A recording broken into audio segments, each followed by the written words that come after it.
Well, this truck is a one owner, if you will. My grandfather bought it new in August of 1964 in Chattanooga, Tennessee.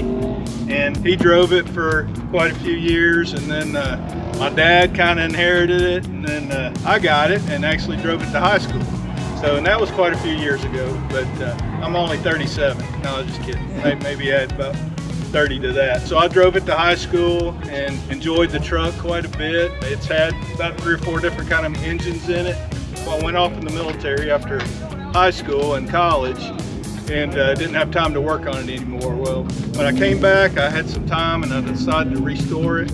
And after about 5 years of lots of work, we finally, this is what we came up with. It's a 1964, and it was a bare bones truck, didn't have anything on it. I have put a lot in it. It's got a LS1 out of a 99 Z28 and a 4L60E transmission in it. Just too many things to list, really. I wanted to keep the originality of it, but just kind of clean it up a little bit, make it a little sleeker. My grandfather bought it.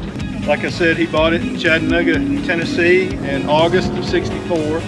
And he had it for quite a while, and then my dad got it, and then I got it. And I have a son who's 22 now, and I told him when he turns 47, he can have it. So he's got a few years to go, but no, he'll get it before then. You know, we don't ever want to get rid of it. It's hard to replace 4 generations of a new vehicle in the same family. So don't want to let that get away right now.